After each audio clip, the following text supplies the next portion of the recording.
Hello students, हम लोग surface area and volume के रिवीजन एक्सरसाइज पे और क्वेश्चन नंबर है 63। क्या करा, if a cone of radius 10 centimetre is divided into two parts by drawing a plane through the midpoint of its axis parallel to its base, compare the volumes of the two parts. चलिए देखिए हम लोग क्या करते हैं, पहले एक कोन बना लेते हैं। ठीक है ना जी, कोन बना लेते हैं। कोन के बेस का रेडियस दिया हुआ है, ठीक है ना जी, और ये जो हाइट है इसको एज एक्सिस समझ सकते हैं, ये एक्सिस से होता है ना जी। चलिए तो यहाँ पर ये यहाँ पर दिया हुआ है 10 सेंटीमीटर। कह रहा है कि इस कोण के एक्सिस के मिड पॉइंट से, जो कि बेस के पैरेलल है, एक प्लेन इसे डिवाइड करता है। जैसे ये प्लेन इसे डिवाइड कर रहा है टू पार्ट्स में, ठीक है ना जी। तो हमें क्या करना है, ये ऊपर वाला पार्ट और नीचे वाले पार्ट के वॉल्यूम में हमें कंपेयर करना है, यानी उनका रेशियो निकालना होगा। यहाँ पे O देते हैं, यहाँ पर A देते हैं, यहाँ B देते हैं, यहाँ C और यहाँ D। हम लोग यहाँ पे पूरा हाइट जो है ना कोन का वो 2h ले लेते हैं। Let height of the cone be 2h। तो height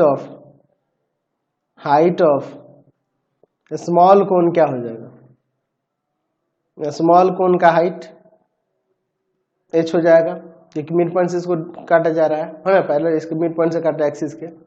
and height of the frustum of cone, height of the frustum of cone उसका भी हाइट h ही हो जाएगा, क्योंकि टोटल 2h हमने लिया है। चलिए इन ट्रायंगल OAD एंड दूसरा वाला ट्रायंगल लेते हैं हम लोग, ट्रायंगल OBC।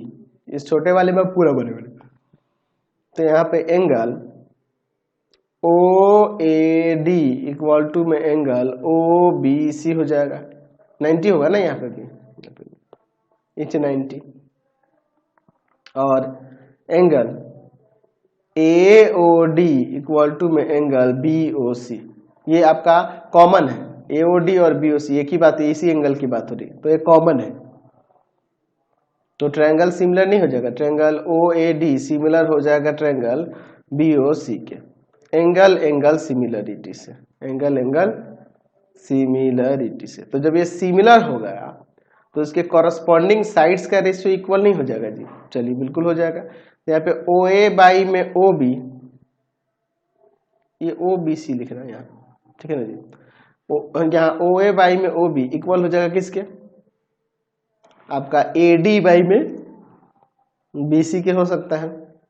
तो ये H है और OB है यहाँ पर 2H। AD आपको नहीं पता है और BC है 10 सेंटीमीटर। ये इससे कट जाएगा, ऊपर 1 आ गया, तो ये क्रॉस मल्टीप्लाई 5 आ जाएगा। AD का वैल्यू कितना आ जाएगा, 5 सेंटीमीटर आ जाएगा। अब इसके बाद देखिए यहाँ पे लिखते हैं the ratio of the volume of A small cone and frustum of cone, दोनों के वॉल्यूम का कंपेयर कर लेते हैं। तो वॉल्यूम ऑफ कोन के लिए, ये जो ऊपर कोन है इसके लिए क्या होगा, 1/3 पाई, रेडियस यानी कि 5 है उसका, और हाइट h है।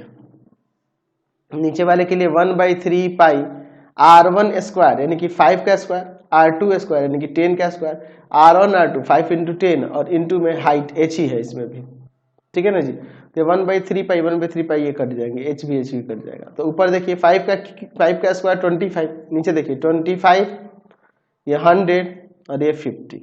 तो ऊपर हो गया ये 25 और नीचे हो जाएगा 175, ये 1, ये यहाँ 7, तो 1:7 यहाँ से आंसर आ जाएगा। समझ गए। चलते हैं नेक्स्ट क्वेश्चन पे। नेक्स्ट क्वेश्चन देखते हैं 64 नंबर। क्या करा है, a tent is of the shape of a right circular cylinder